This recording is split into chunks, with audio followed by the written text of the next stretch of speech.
नमस्कार दोस्तों, Moni official voice में आपका स्वागत है। आज की कहानी है 7 जन्मों का बंधन। दोस्तों, अगर आप हमारे चैनल पर नए हैं तो चैनल को अभी सब्सक्राइब कर बेल आइकन को प्रेस करना ना भूलें। हम आपके लिए इस तरह की प्यार भरी कहानियाँ लाते रहते हैं। चलिए तो कहानी शुरू करते हैं।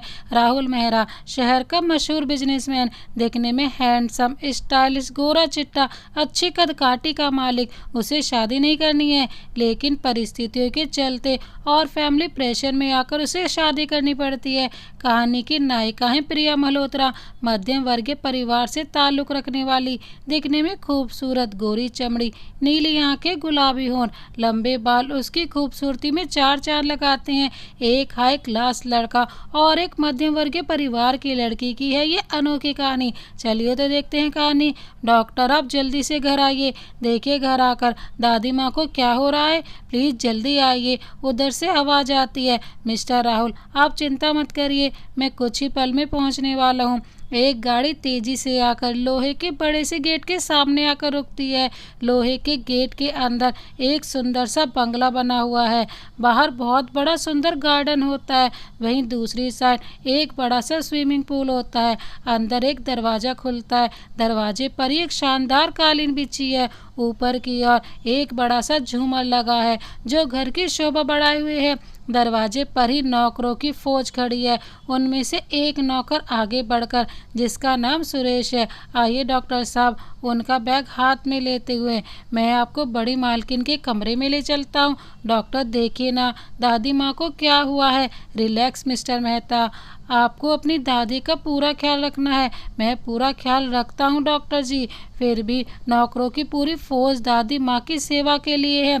वैसे तो मुझे कोई कहने का हक नहीं है, लेकिन मैं तुम्हारे पापा के ज़माने से तुम्हारा फैमिली डॉक्टर हूँ। इन्हें नौकरों की नहीं, किसी अपने खास की ज़रूरत है। राहुल मेहरा डॉक्टर की बात को बहुत गौर से सुनता है। मतलब डॉक्टर साहब, आप कहना क्या चाहते हैं? डॉक्टर राहुल मेहरा से कहते हैं, आप शादी क्यों नहीं कर लेते मिस्टर मेहरा? क्या? हाँ, इससे आपकी दादी माँ की तबीयत में भी सुधार आ सकता है और उन्हें बहू आने की खुशी में शायद वो जल्दी रिकवर कर ले। डॉक्टर अंकल, आपको पता है ना, मुझे शादी नहीं करनी है। लेकिन क्यों? क्योंकि मुझे लड़की जात से ही नफरत है, इसीलिए मुझे शादी नहीं करनी है। देखो बेटा, मैं तुम्हें एक परिवार के सदस्य के जैसे सलाह दे रहा हूँ, क्योंकि मैं तुम्हारे पिता का बहुत करीबी दोस्त भी था। तुम्हें शादी कर लेनी चाहिए। एक बार धोखा खा चुका हूँ अंकल, दोबारा धोखा खाने की मुझ में हिम्मत नहीं है। बेटा, नहीं नहीं, कुछ तो अपनी दादी माँ का ख्याल करो, उनके पास ज़्यादा वक्त नहीं है जीने के लिए। राहुल मेहरा चौंकते हुए, क्या क्या मतलब है आपका? क्या बकवास कर रहे हैं अंकल आप? मेरी दादी माँ को कुछ नहीं होगा, उनकी थोड़ी तबीयत खराब है, जल्दी ही ठीक हो जाएंगी। बेटा, दादी माँ, जिनका नाम सावित्री देवी है, उनको कैंसर है, वो भी लास्ट स्टेज पर है। कभी भी वो तुम्हें छोड़कर जा सकती हैं। राहुल पर तो जैसे दुखों का पहाड़ टूट पड़ा हो, उसके पैरों तले जमीन खिसक गई। ये क्या कह रहे हैं अंकल आप? आपने मुझे पहले क्यों नहीं बताया? मैं बड़े से बड़े डॉक्टर को हायर कर लेता तो दादी माँ को ठीक होना ही पड़ता। सावित्री जी ने मना किया था कि तुम्हें कुछ भी ना बताए। क्यों? क्यों मना किया था दादी जी ने? क्योंकि वो तुम्हें इस हाल में नहीं देख सकती हैं। अच्छा बेटा, मैं अब चलता हूँ। दवाइयाँ मैंने दे दी हैं, इंजेक्शन भी लगा दिया है, कुछ देर बाद उन्हें होश आ जाएगा। राहुल दादी माँ के कमरे में जाकर कुर्सी पर बैठ जाता है और उन्हें एकटक निहारने लगता है। वो अपने अतीत में खो जाता है कि कैसे उसकी दादी माँ ने उसे पाला है। माँ बाप के गुजर जाने के बाद उन्होंने उसे माँ बाप दोनों का प्यार दिया, कभी किसी चीज़ की कमी महसूस नहीं होने दी। बचपन में कैसे दादी माँ उसके पीछे खाना लेकर दौड़ती थी, कैसे उन्होंने जमाने की बुरी नज़र से बचा के रखा था, कैसे दुख झेले थे उसके भरण पोषण के वक्त। जवान बहू बेटे के जाने के बाद जीने की आस खत्म हो गई थी, लेकिन उन्हें जीना पड़ा था अपने पोते के लिए, राहुल के लिए। बिजनेस भी संभाला, पोते को भी इस लायक बनाया कि आज वो शहर का नंबर 1 बिजनेस टाइकून है। राहुल बाबा, आपके लिए खाने को कुछ ले आऊं? सुरेश पूछता है। नहीं, तुम जाओ यहाँ से। आपने सुबह भी कुछ नहीं खाया और आकर दादी माँ की सेवा में लग गए। अगर खाएंगे पिएंगे नहीं तो बीमार पड़ जाएंगे, फिर दादी माँ का ख्याल कौन रखेगा? राहुल सुरेश पर चिल्लाते हुए, तुम्हें एक बार में समझ नहीं आता है? जाओ यहाँ से, मुझे कुछ नहीं खाना है। सुरेश चुपचाप मुंह लटकाए कमरे से बाहर आ जाता है। राहुल को बाद में बहुत बुरा लगता है। वो सुरेश के पास जाकर सुरेश से माफ़ी मांगता है। काका, मुझे माफ़ कर दो, मैं दादी माँ को लेकर बहुत चिंतित था, इसीलिए आपसे ऐसी बात की। सुरेश मेहरा मेंशन का सबसे पुराना और वफादार नौकर है। उसकी उम्र लगभग 50 के आसपास है। बचपन से ही राहुल की देखभाल में दादी माँ का हाथ बटाया है। कोई बात नहीं राहुल बाबा, मैं समझ सकता हूँ कि आपको मालकिन की बहुत चिंता है, पर आप हमारे लिए हमारे बच्चे जैसे हैं, इसीलिए खाने पीने की चिंता लगी रहती है। लता बाहर भागती हुई आती है, घर की देखभाल करती है और दादी माँ का ख्याल रखती है। राहुल बाबा, वो दादी माँ। राहुल डरते हुए, क्या हुआ? दादी माँ को उन्हें होश आ गया है। राहुल भागता हुआ दादी माँ के कमरे में जाता है और उनके गले लगकर बच्चों की तरह रोने लगता है। क्या हुआ बेटा, ऐसे बच्चों के जैसे क्यों रो रहा है? एक ना एक दिन तो मुझे जाना ही है इस दुनिया से। राहुल अपनी दादी माँ को डांटते हुए, बहुत बोलती हैं आप, ऐसे कोई बोलता है अपने पोते के सामने? कभी सोचा है आपने आपके जाने के बाद मेरा क्या होगा? आप चिंता मत करो दादी माँ, मैं कोई बड़े डॉक्टर को दिखाऊंगा। अगर विदेश में भी जाना पड़ा तो वहाँ भी चलूँगा आपके साथ, लेकिन मैं आपको जाने नहीं दूंगा। दवाई के सारे इन हड्डियों का ढांचा कब तक चलेगा? कभी ना कभी तो टूट कर बिखरेगा ही। दादी माँ, पापा की तो मुझे शक्ल भी याद नहीं है। मेरे लिए तो आप ही मेरी दुनिया हो, मेरे माँ पापा सब आप ही हो। जो आया है उसे जाना ही है बेटा। तूने कभी सोचा है कि तेरे सिवा मेरा कौन है इस दुनिया में? तू अपना किसी चीज़ में ख्याल नहीं रखता है। क्या कमी है इस घर में? धन है, दौलत है, इज्जत शौहरत सब कुछ तो है, फिर भी ये घर सूना है।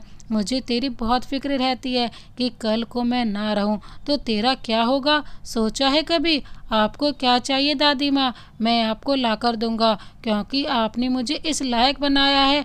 पक्का लाकर देगा ना? हाँ हाँ, मेरे लिए एक बहू और अपने लिए एक पत्नी ले आ। ऐसा नहीं हो सकता दादी माँ, ये बात आप भी जानती है। क्यों नहीं हो सकता?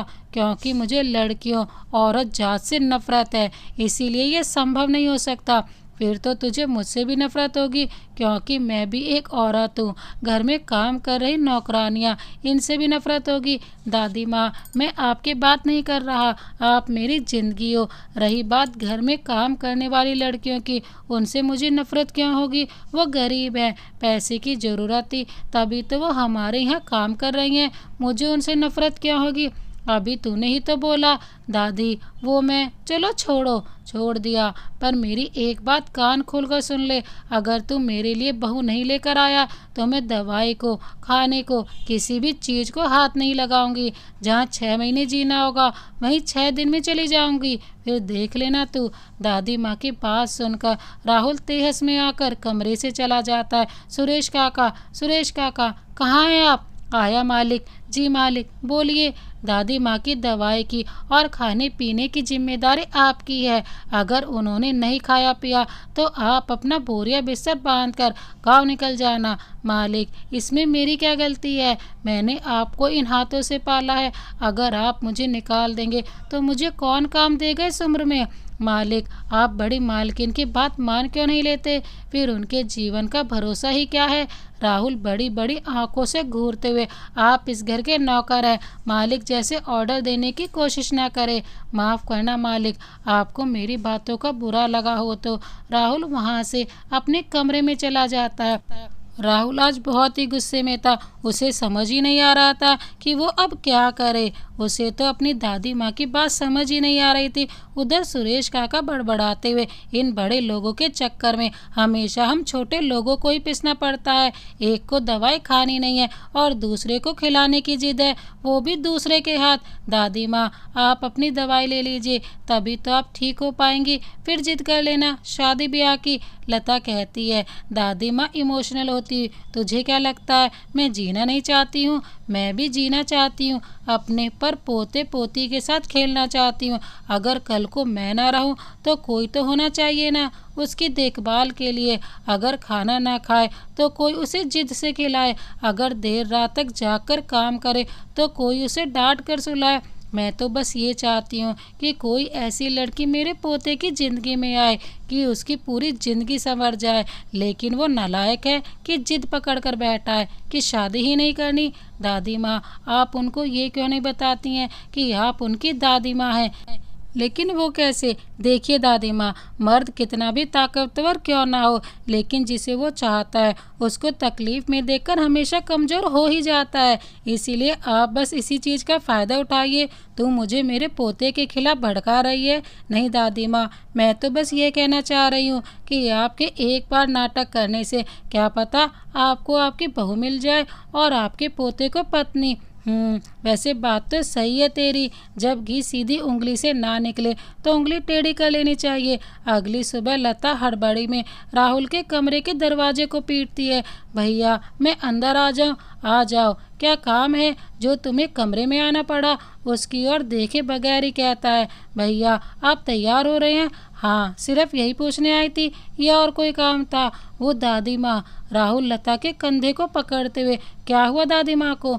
उन्होंने कल से कुछ नहीं खाया पिया है और ना ही दवाई ली है। राहुल लता पर जोर से चिल्लाते हुए। तुम्हारा दिमाग खराब है? ये बात तुम अब बता रही हो?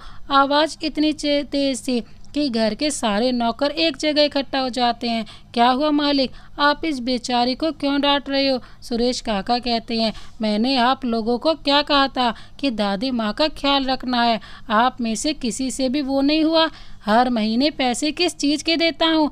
वो सभी नौकरों के एक साथ डांट लगाता है। छोटे मालिक, बड़ी मालकिन नहीं मान रही हैं तो आप मान जाइए। तुम सब काम करो अपना। दादी माँ के लिए फटाफट नाश्ता तैयार करो। उनकी दवाइयों को लेकर कमरे में आओ। राहुल दादी माँ के कमरे में जाता है। पीछे से नौकरों की पूरी मंडली पहुँच जाती है। मुझे कुछ नहीं खाना पीना, चला जाए यहाँ से। दादी माँ, आपने कैसे बच्चों जैसी जिद पकड़ ली है? हाँ तो बड़ा बनकर वो जिद पूरी क्यों नहीं कर देता? कहती हुई जोर से खांसने लग जाती हैं। राहुल हड़बड़ी में दादी माँ की पीठ सहलाते हुए। कितनी बार कहा है ख्याल रखो अपना, पर आपको तो फिक्र ही नहीं है। तुझे है फिक्र? आप क्या चाहती हैं दादी माँ? मेरे जीते जी अपनी गृहस्थी बसा ले, तभी मैं अपना ख्याल रखूंगी। कहती हुई फिर से खांसने लगती हैं। आपको इस घर में बहू चाहिए? हाँ, उसके बाद से ही अनशन टूटेगा। ठीक है, मैं शादी करने के लिए तैयार हूँ। दादी माँ खुश होती हुई। जुग जुग जियो मेरे लाल, तूने तो इस बुढ़िया में जवानी भर दी। तो फिर मैं आपके लिए लड़का देखने की तैयारी करूँ? मतलब आपने ही तो कहा कि इस बुढ़िया में जवानी भर दी। धत, अपनी दादी माँ को छेड़ रहा है। लेकिन मेरी एक शर्त है। एक बार फिर दादी माँ की रंगत उड़ती हुई। क्या शर्त है तेरी? सबसे पहले आपको नाश्ता करना होगा और फिर दवाई लेनी होगी। लता तपाक से बोलती है। दादी माँ तो नाश्ता कर चुकी है। सभी लोग गुस्से से लता की ओर देखने लगते हैं। दादी राहुल से नजरें चुराने लगती हैं, एक शरारती बच्चे के जैसे। बहुत बदमाश हो गई है दादी माँ।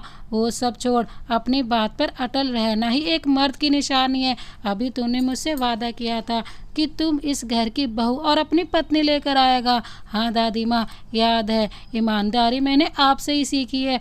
आप चिंता मत करो, बस अपना ख्याल रखना। अब मैं ऑफिस जा रहा हूँ। आप अपना ख्याल रखना दादी माँ। मेरे लिए ना हंसे, इन सब के लिए जो आपकी खुशी के लिए हाँ में हाँ मिलाकर आपके लिए झूठ भी बोलते हैं। राहुल गाड़ी स्टार्ट करके ऑफिस निकल जाता है। उसका पूरा दिन उलझन में ही जाता है कि करे तो क्या करे। इसी उलझन के साथ वो ऑफिस से जल्दी निकल जाता है। शॉर्टकट रास्ते से अपने घर की ओर निकल जाता है। रास्ता बिल्कुल सुनसान होता है और चारों ओर सन्नाटा पसरा होता है।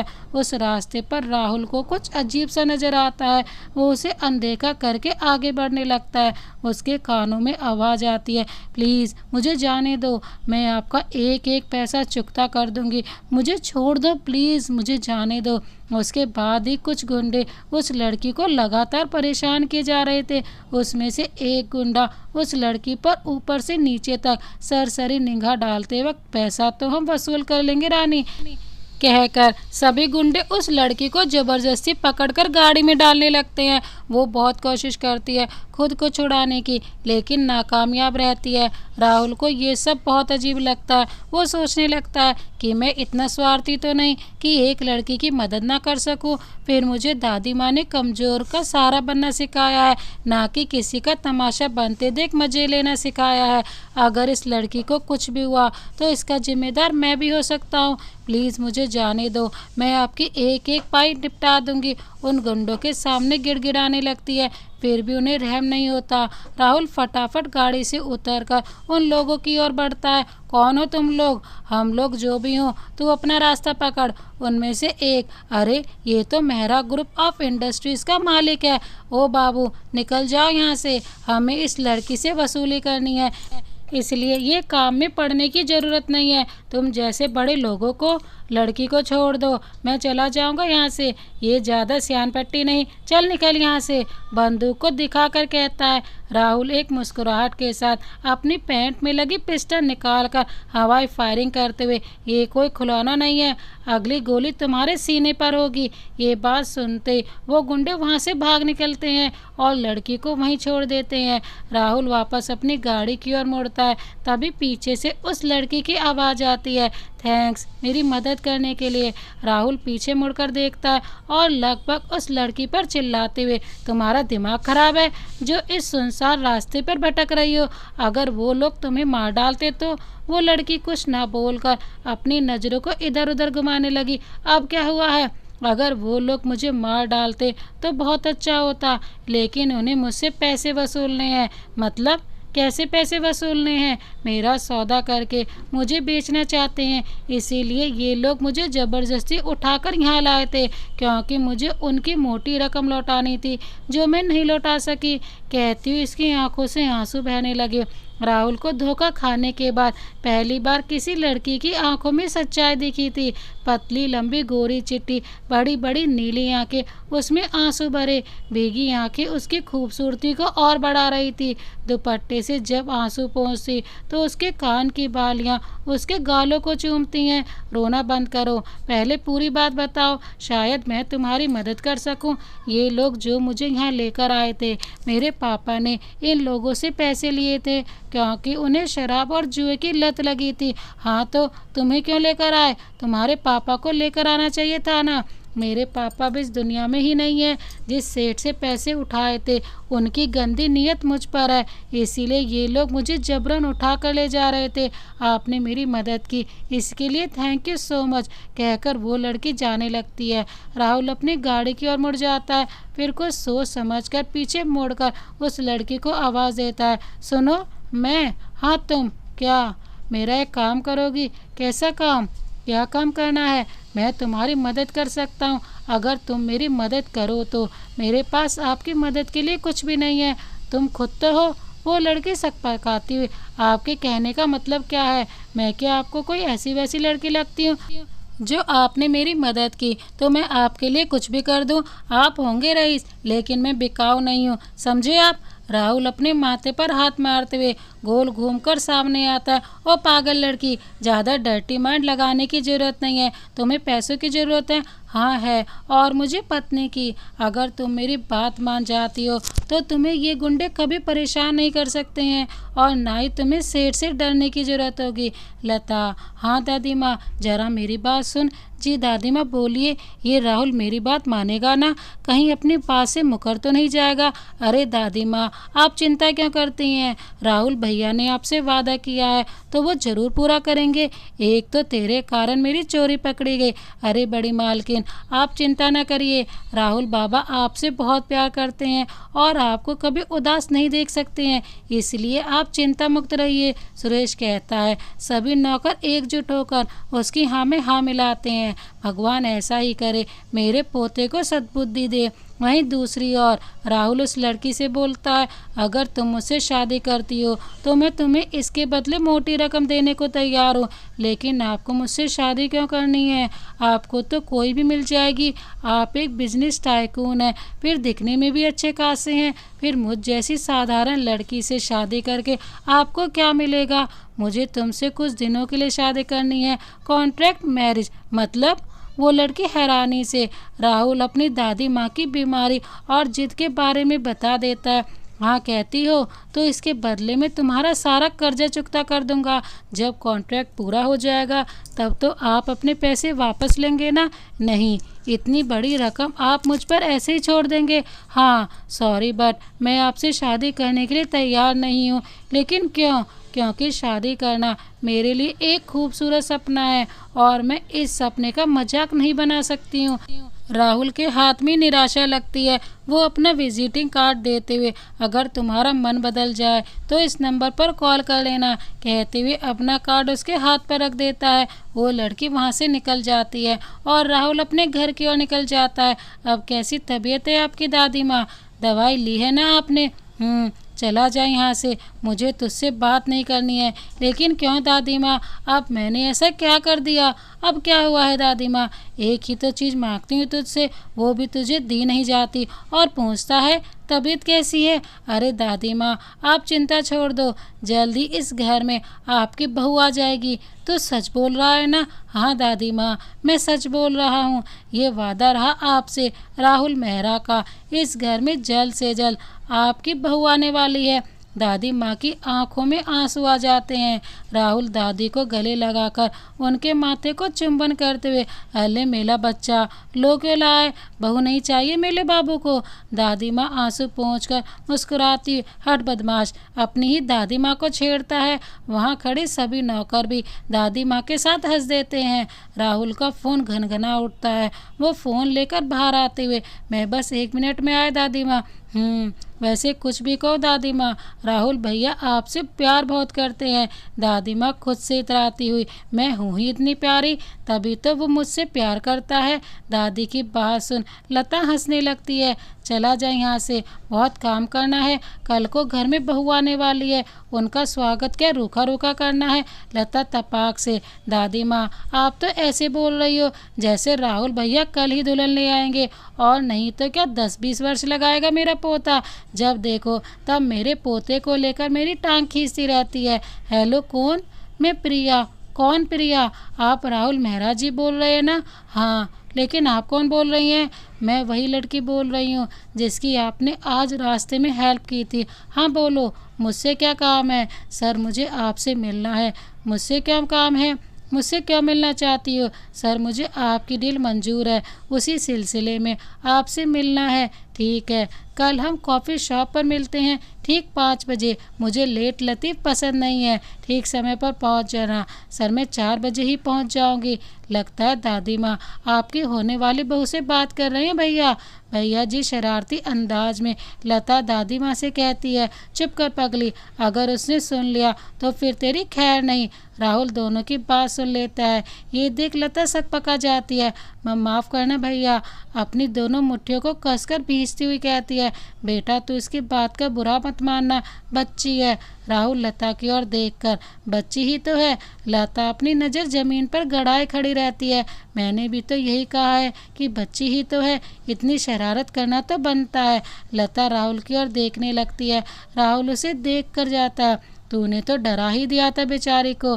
प्रिया 5 बजे से पहले कॉफ़ी शॉप पर पहुंच जाती है। राहुल तय समय पर पहुंच जाता है। वहां प्रिया पहले से ही इंतज़ार कर रही थी। राहुल अपना सनग्लास उतारते हुए, हाँ बोलो, क्यों मिलना चाहती थी मुझसे? सर मुझे आपकी डील मंजूर है, लेकिन आपको आज ही रकम चुकता करने के लिए देनी होगी। कल तो बहुत एटीट्यूड दिखा कर गई थी, आज ही अपनी औकात पर आ गई। तुम लड़कियों के लिए पैसा ही सब कुछ होता है ना। सर प्लीज़ आपको जो सोचना है मेरे बारे में सोच लीजिए, लेकिन पैसे दे दीजिए प्लीज़ प्लीज़ प्लीज़। मैं आपके हाथ जोड़ती हूँ, मुझे पैसों की बहुत ज़रूरत है। एक बार मेरा कॉन्ट्रैक्ट पेपर भी पढ़ लो, बाद में ये ना कहना कि मैंने कुछ भी बताया नहीं।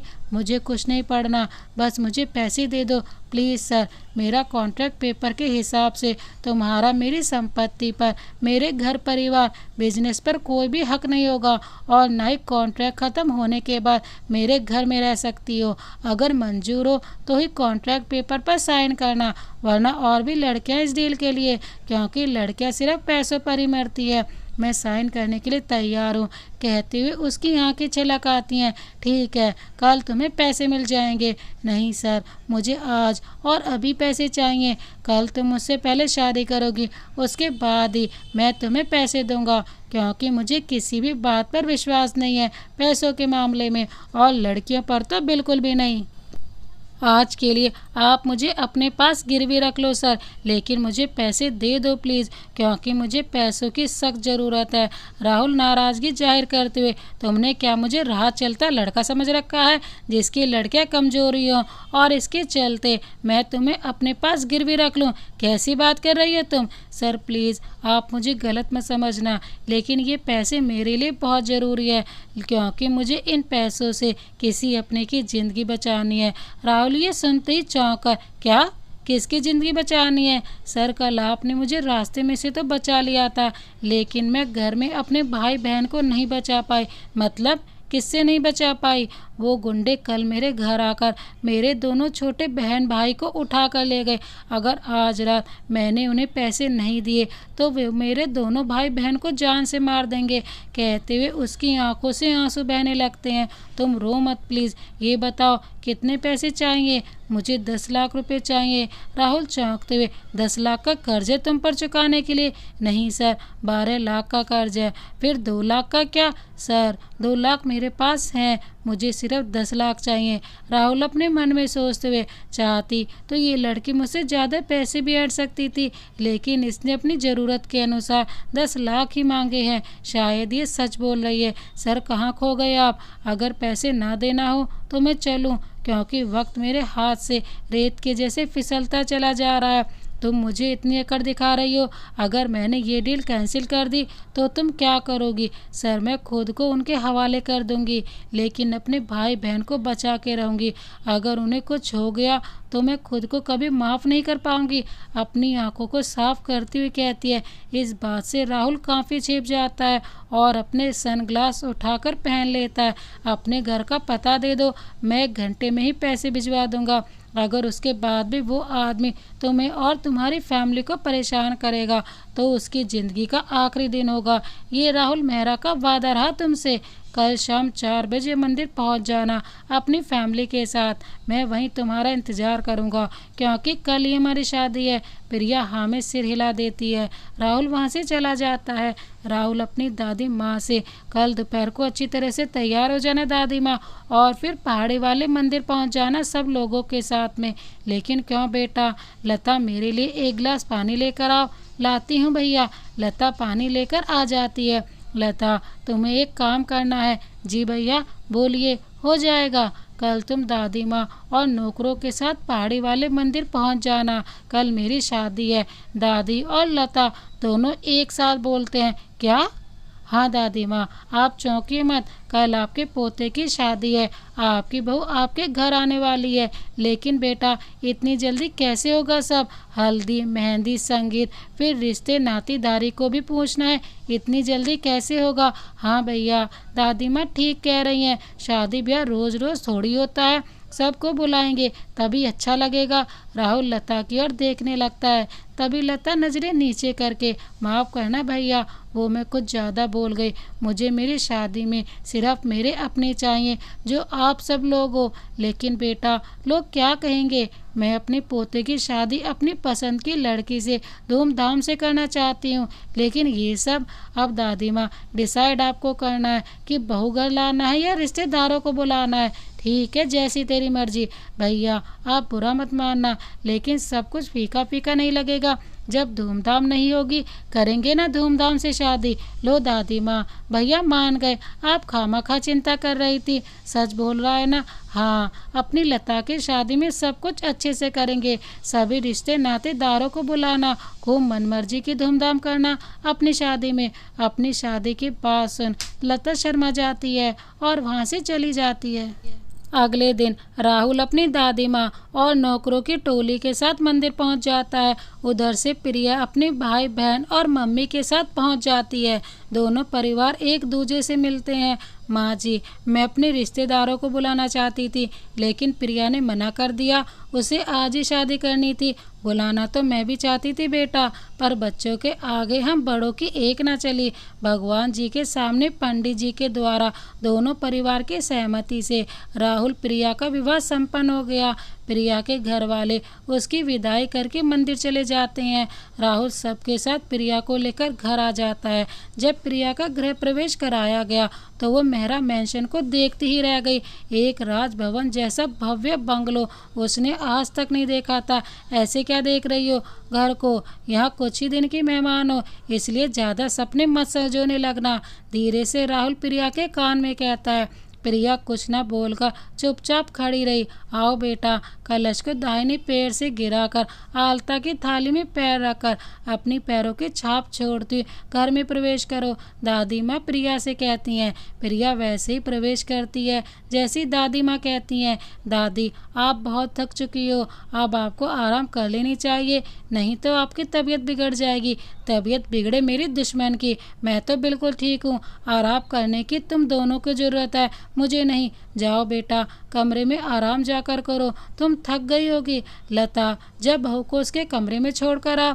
पर दादी माँ, छोटी मालकिन का कौन सा कमरा दूँ? अरे बुद्धू, इसे राहुल के कमरे में छोड़कर आ।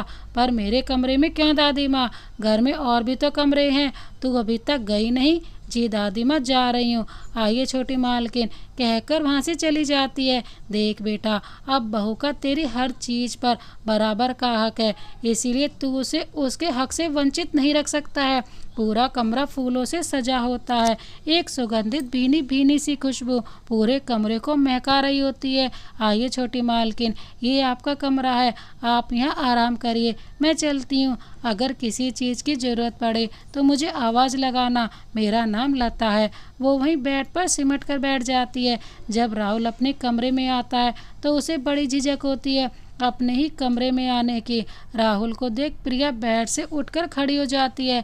राहुल अलमारी से कपड़े लेकर चेंजिंग रूम में चला जाता है। कुछ देर बाद चेंज करके आ जाता है। तुमने अभी तक चेंज नहीं किया, जाओ फटाफट तुम भी चेंज करके आ जाओ। प्रिया भी चेंज करके आ जाती है। एक काम करो, तुम बेड पर सो जाओ और मैं सोफे पर सो जाता हूँ। वैसे मैं तुम्हारे लिए अलग कमरे का अरेंजमेंट कर देता, लेकिन दादी माँ ने साफ मना कर दिया। सर आप बेड पर सो जाइए, सोफे पर मैं सो जाती हूँ। वैसे भी मुझे इतने आरामदायक बिस्तर पर सोने की आदत नहीं है। मैं तुमसे पूछ नहीं रहा हूँ तुम कहाँ लेटोगी कहाँ नहीं, मैं तुम्हें बता रहा हूँ कि तुम्हें कहाँ सोना है। कहते हुए तकिया उठाकर सोफे पर सोने चला जाता है। अगले दिन प्रिया जल्दी उठकर तैयार हो जाती है। खटपट से राहुल की आंख खुल जाती है। इतनी सुबह तैयार होकर कहाँ जा रही हो? सर मैं ऑफिस जा रही हूँ। तुमसे किसने कहा ऑफिस जाने के लिए? सर मैं ऑफिस नहीं जाऊँगी तो कमाऊँगी क्या? अपने घर वालों को खिलाऊँगी क्या? मुझे इस सबसे मतलब नहीं है, तुम कहीं नहीं जा रही हो। लेकिन सर आप मुझे मेरे काम पर जाने से नहीं रोक सकते हैं, मैं तुम्हें इस घर से निकलने पर भी रोक सकता हूँ। क्यों? तुमने कॉन्ट्रैक्ट पेपर नहीं पढ़ा? इसमें तुम्हारी गलती है, मेरी नहीं। सर अगर मैं नहीं गई तो मैं काम से निकाल दी जाऊंगी, फिर मुझे नौकरी कौन देगा? तुम्हारी सारी ज़रूरतें मैं पूरी करूँगा, तुम्हें घर से जाने की ज़रूरत नहीं है। प्रिया कमरे से बाहर आ जाती है। चलो रसोई में देखती हूँ कि क्या काम करना है। अरे बहुरानी, आप यहाँ? कुछ चाहिए था तो आवाज़ लगा देती, यहाँ आने की क्या ज़रूरत थी? काका प्रिया से कहते हैं। प्रिया बोलती है, मैं आपकी कुछ मदद करूँ? ये चाय किसके लिए है? बड़ी मालकिन के लिए। अच्छा लाओ मैं लेकर जाती हूँ, वैसे भी मैं दादी माँ के पास ही जा रही हूँ, आज बहुत देर कर दी चाय लाने में। प्रिया चाय नीचे रख कर दादी माँ के पैर छूती है। अरे बेटा तुम, मुझे लगा सुरेश है। कोई बात नहीं दादी माँ, आपसे आपके लिए चाय मैं ही लाऊंगी। आप अपनी दवाई बताइए कहाँ पर है, वो भी दे दूँ आपको। कुछ देर बाद राहुल मिलता है दादी से। अब तो दवाई टाइम पर ले रही हो दादी माँ? हाँ बेटा, अभी कुछ देर पहले बहू देकर गई है। कुछ भी कहो बेटा, तूने साबित कर दिया कि तुम मेरा पोता है। वो कैसे दादी माँ? हीरा चुनकर लाया है मेरी बहू के रूप में। ये हीरे की चमक कुछ ही दिन के लिए है इस घर में। दादी माँ क्या सोचने लगा बेटा? कुछ नहीं दादी माँ, आखिर पोता किसका हूँ? दोनों ही एक साथ हंस देते हैं। प्रिया दिन रात दादी माँ की सेवा में लगी रहती है। कभी उन्हें बाहर गार्डन में घुमाने ले जाती है तो कभी उनके लिए सुंदर कांड का पाठ सुनाती है। धीरे धीरे दिन बीतने लगे। दादी माँ की तबीयत में काफ़ी इजाफा हुआ। ये देखकर सभी काफ़ी खुश हुए। ये तुमने क्या ड्रामा लगा कर रखा है? सर मैंने अब क्या किया है? ये दादी माँ के आगे पीछे क्यों घूमती रहती हो? मैं तुम्हें अपने घर में रखने वाला नहीं हूँ, इसलिए ये सब करना बंद कर दो। वैसे भी कॉन्ट्रैक्ट के हिसाब से 2 महीने बचे हैं। 2 महीने बाद ये ड्रामा आपको नहीं देखना पड़ेगा सर। कहीं ना कहीं राहुल के मन में प्रिया के लिए फीलिंग जाग चुकी थी, इसीलिए उसे खुद पर बहुत गुस्सा आता है कि औरतों के प्रति उसकी सोच बदल कैसे सकती है। दिन बीतते गए। कॉन्ट्रैक्ट पेपर का समय लगभग पूरा होने वाला था। बेटा आज तुम दोनों को एक पार्टी में जाना है। कहाँ? सिंघानिया के यहाँ पार्टी है, तुम दोनों को जाना है। मैं नहीं लेकर जाने वाला इसे। मैं पूछ नहीं रही हूँ, बता रही हूँ। प्रिया बेटा आज शाम के लिए अच्छे से तैयार हो जाना, सबको पता चले कि ये मेहरा मेंशन की बहू है। शाम के लिए प्रिया तैयार होकर आती है। नेट की गुलाबी साड़ी पहनकर बहुत खूबसूरत लग रही है। उसे राहुल देखता ही रह जाता है। राहुल भी तैयार होकर आता है। दोनों ही बहुत खूबसूरत लगते हैं। दादी दोनों की बलाई लेती हैं। बहू रानी तनिक 1 मिनट रुको, काका कहते हैं और रसोई से कुछ लेने चले जाते हैं। वो रसोई से कुछ नज़र उतारने का सामान लाते हैं और दोनों की नज़र उतारने लगते हैं। भगवान तुम दोनों की जोड़ी हमेशा सलामत लगे। ऐसा लगता है भैया और भाभी दोनों को भगवान ने एक दूसरे के लिए बनाया है ना दादी माँ? लता कहती है। अब तुम लोगों को निकलना चाहिए और हाँ बेटा बहू का ख्याल रखना, दादी माँ कहती है। कहकर दोनों पार्टी के लिए निकल जाते हैं। दोनों ही पार्टी में पहुंचकर पार्टी की शान बढ़ाते हैं। वहाँ सभी लोग डांस करने के लिए दोनों को रिक्वेस्ट करते हैं। सॉरी सर, मुझे डांस नहीं आता और ना ही आज तक मैं ऐसी पार्टी में आई हूँ। प्लीज़ आप किसी और पार्टनर के साथ डांस कर ले। डांस के लिए दोनों का नाम अनाउंस होता है। सर प्लीज़ नहीं होगा मुझसे। राहुल अपना हाथ बढ़ाते हुए, डरो मत, मैं हूँ ना तुम्हारे साथ। डांस के दौरान दोनों एक दूसरे के काफ़ी करीब होते हैं, इतने करीब कि एक दूसरे की सांसों को महसूस करते हैं। करीबी के कारण दोनों ही एक दूसरे से नज़रें चुराने को मजबूर थे। डांस खत्म होते ही जैसे राहुल प्रिया से अलग होना चाहता है, वैसे ही प्रिया उसको कसकर पकड़ती हुई, सर प्लीज़ हाथ मत हटाना। क्यों, क्या हुआ? सर पीछे से मेरी ड्रेस खुल गई है, शायद हुक खुल गया है। अगर आप हाथ हटा लेंगे तो मेरी बहुत बेइज्जती हो जाएगी। Please sir. अपनी आंखों को बंद किए हुए कहती है। राहुल को उसे देखकर गुस्सा भी आता है और प्यार भी। तुम पागल हो क्या? ऐसी ड्रेस पहनती ही क्यों हो जो खुलने का रिस्क हो? सर आप जितना डांटना चाहे डांट लो, लेकिन हाथ मत हटाना प्लीज़। मेरी साड़ी भी नेट की है। तुम्हें क्या मैं पागल लगता हूँ जो ऐसी सिचुएशन में छोड़ दूंगा? मेरे साथ धीरे धीरे साइड से चलो, मैं कुछ करता हूँ, टेंशन मत लो। क्या हुआ राहुल, कोई टेंशन है क्या? नहीं। क्यों? डांस खत्म हो गया तो अभी भी भाभी से चिपका हुआ है। मेरी बीवी है ही इतनी सुंदर कि मुझे उसके करीब रहने के लिए बहाने चाहिए होते हैं, और आज जब मौका मिला है तो जाने क्यों दो, कहते हुए और अपने करीब कर लेता है। वहाँ खड़े सभी लोग हंसने लगते हैं।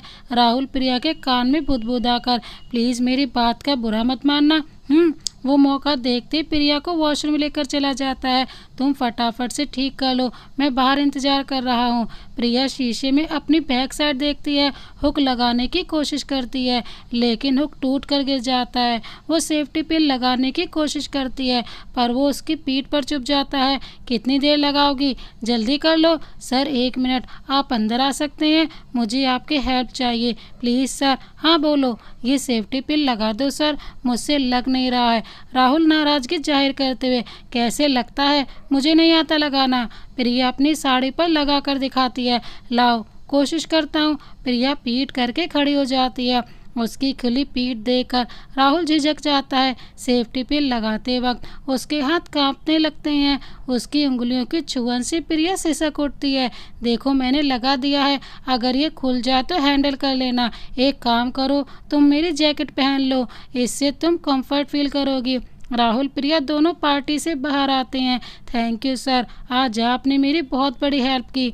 गाड़ी में बैठो, फिर बात करना। गाड़ी में बैठते ही थैंक यू सो मच इतना ही बोल पाई। राहुल जोर से चिल्लाते हुए, इतने सस्ते और डाउन मार्केट कपड़े पहनकर दोबारा घर से बाहर मत निकलना। जब तक मेरे घर में हो तब तक तो अपने घर के डाउन मार्केट कपड़े पहनने की कोई ज़रूरत नहीं है। राहुल की बात से प्रिया की आंखों में आंसू आ जाते हैं। वो कुछ ना बोलकर बस चुप रह गई। प्रिया की गलती के लिए राहुल उसे रास्ते भर सुनाता रहा, लेकिन प्रिया ने अपनी सफाई में उससे एक भी शब्द ना कहा। आप कुछ बोलोगी? सॉरी सर, मेरी वजह से आपको बहुत तकलीफ हुई है। राहुल प्रिया घर पहुंच जाते हैं। दादी प्रिया को जैकेट पहना देखकर पूछती है, क्या बात है बेटा, तेरी तबीयत तो ठीक है ना? हाँ दादी माँ, मैं बिल्कुल ठीक हूँ। फिर तूने इसकी जैकेट क्यों पहनी है? वो दादी माँ, इसे एसी की आदत नहीं है, इसीलिए इसे ठंड लग रही थी तो मैंने ही दे दी। क्या बेटा, तूने इसकी साड़ी की पूरी खूबसूरती खराब कर दी। कितने प्यार से लेकर आई थी मैं इसके लिए। आप लेकर आई थी दादी माँ, और नहीं तो क्या तू लेकर आया था?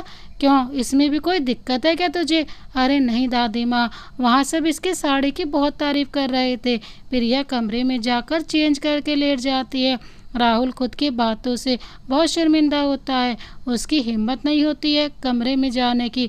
अब तो यहीं खड़ा रहेगा या सोने के लिए भी जाएगा? जा रहा हूँ दादी माँ, अब डांटिए मत। वैसे भी मैं छोटा बच्चा नहीं हूँ, मैं तो तुझे तेरे बच्चों के सामने भी डांटूंगी, क्योंकि तू कितना भी बड़ा हो जाए मेरे लिए हमेशा बच्चा ही रहेगा।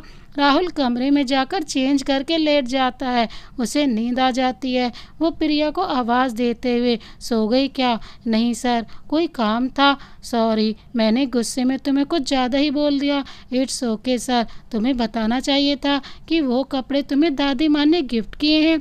तुमने बताया क्यों नहीं? इससे क्या होता सर, जो गुस्सा आपने मुझ पर निकाला वो दादी माँ पर निकल जाता। वैसे भी जाते वक्त मैं आप लोगों में दरार नहीं डालना चाहती हूँ। मतलब जाते वक्त? सर, 1 हफ्ते बाद कॉन्ट्रैक्ट पूरा होने वाला है, तुम चली जाओगी? हाँ सर, आपने मुझसे झूठ बोलकर शादी की, लेकिन मेरी शादी करना सच में मजबूरी थी। और आपने बिल्कुल सही कहा, लड़कियां पैसों की भूखी होती हैं, और आपने मेरा पेट पहले ही भर दिया, इसलिए आपकी डांट का मुझे फ़र्क नहीं पड़ता है। मैंने तुमसे क्या झूठ बोलकर शादी की? यही कि आपकी दादी माँ को कैंसर है। मैं झूठ क्यों बोलूँगा? डॉक्टर ने मुझे यही बताया था। फिर दादी माँ की इच्छा थी अपनी बहू देखने की, इसीलिए तुमसे शादी की। आपकी दादी माँ को बढ़ती उम्र की बीमारियों का घेरा है। अब आपने नोटिस किया होगा, वो पहले से काफ़ी बेहतर है। शायद आपकी शादी की चाहत ने उन्हें झूठ बोलने पर मजबूर किया होगा। सॉरी, मैं तुमसे बहुत बुरे तरीके से पेश आया। इट्स ओके सर, आप सो जाइए, वैसे भी बहुत रात हो गई है। हफ्ते के आखिरी दिन प्रिया अपना बैग करके कमरे से बाहर आती है। कहाँ जा रही हो बेटा? ये सामान लेकर। दादी माँ, मैं अपने इतना ही बोल पाई। राहुल बीच में बोल पड़ता है, दादी माँ, शादी को इतना वक्त हो गया है, हम लोग कहीं घूमने नहीं गए हैं, तो अपने हनीमून के लिए घूमने जाने की तैयारी कर रहे थे। सॉरी दादी माँ, आपको बताए बगैर ही प्लान बना लिया। मैं तो बहुत खुश हूँ कि तूने अपने रिश्ते को आगे बढ़ाने की सोची। मतलब दादी माँ, दादी हूँ तेरी, तेरे बाप की माँ। तुम लोग कमरे में अलग अलग रहते हो, पता है मुझे भी। प्रिया, मुझे तुमसे ज़रूरी बात करनी है। दादी माँ, मैं 1 मिनट में आया। सर, आप मेरा यकीन करिए, मैंने दादी माँ को कुछ नहीं कहा है। राहुल अलमारी से कॉन्ट्रैक्ट पेपर निकाल कर फाड़ देता है। तुम इन पेपर की वजह से घर छोड़कर जा रही थी, अब मैंने वही फाड़ दिए। अब तुम मेरी पत्नी हो और इस सच को तुम झुठला नहीं सकती हो। सर, आपको तो लड़कियों से नफरत है, अब मोहब्बत हो गई है, वो भी तुमसे। मुझे कॉलेज के दिनों में एक लड़की से प्यार हो गया था। मैं उसके साथ शादी करना चाहता था, लेकिन वो मेरे साथ टाइम पास कर रही थी, इसलिए मुझे लड़की जात से नफरत हो गई थी। तुमसे मिलने के बाद मेरी सोच बदल गई। अगर तुम भी मुझे छोड़कर चली गई तो मैं टूट जाऊंगा, क्योंकि मैं तुमसे बहुत प्यार करता हूँ। सर, मैं भी आपसे बहुत प्यार करती हूँ, लेकिन आपको इसलिए नहीं बताया कि आपको लगता कि मैं आपसे नहीं, आपकी दौलत से प्यार करती हूँ। राहुल प्रिया को गले से लगा लेता है।